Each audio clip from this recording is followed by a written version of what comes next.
UNL's preliminary report on 2014 Nebraska farm real estate indicates ag land values remain strong.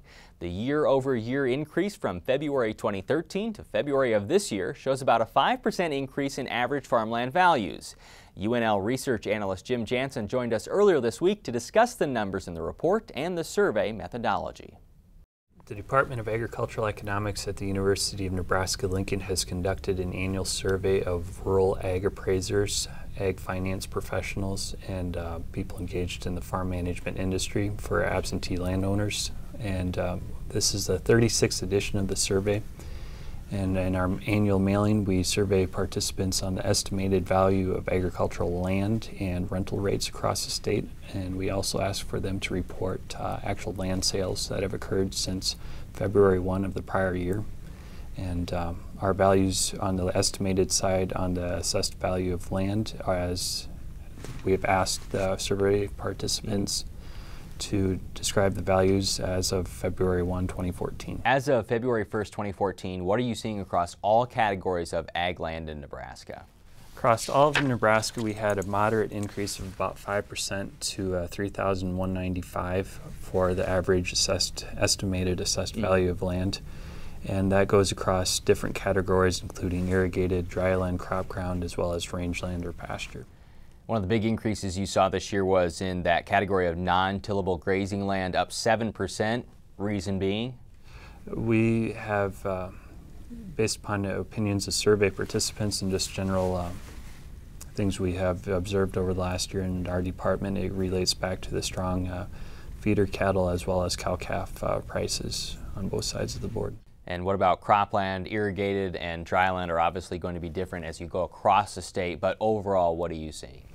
Right. In prior years, we've seen an increase on the irrigated crop ground and dryland crop ground of around 20 to 30%. This past year, we're seeing it closer to around about 5% roughly. And I guess we'd probably say the crop ground, especially on the irrigated side, is more stabilizing and has seen a lot smaller of a movement in between this year and last year compared to the prior years. So overall, crop ground is pretty stable in our state, I would say. So that's the value. What are you seeing in cash rates that people are paying for it? If any of the viewers go out and look at our cash rates, they can see it's broke down into similar categories as our land value. On the crop ground side, we're seeing decreases of around 10 to 20% on the row crop ground, irrigated crop ground. But on the cow-calf pair rates, as well as rental rates on the rangeland and pasture, we're seeing very strong increases of that 15, 20, even 25%. One of the important aspects of those cash rates would be how people are going about it. Are they doing it through flexible leases? Are they doing it through fixed leases?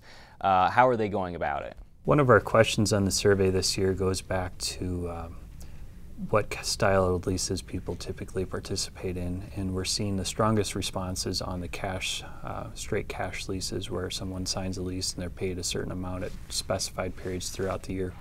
We're seeing a gradual reduction, especially on the eastern side of the state, on crop shares and cash leases with flexible provisions in them. Crop shares are a little bit stronger out west, especially in the western two-thirds of Nebraska. So overall, to recap, there is an increase in prices, but maybe some tempering as well. Is that safe to say? Right. The tempering of prices, everything kind of relates back to the expected cash value of grains this upcoming fall, and also the value of livestock. So where things are going to be headed in the future kind of relate back to our primary commodities here in Nebraska, as well as our expected interest rate for long-term land loans as well. On our website, we'll link to the 2014 Nebraska Farm Real Estate Market Report if you want to see more information about your specific area of the state.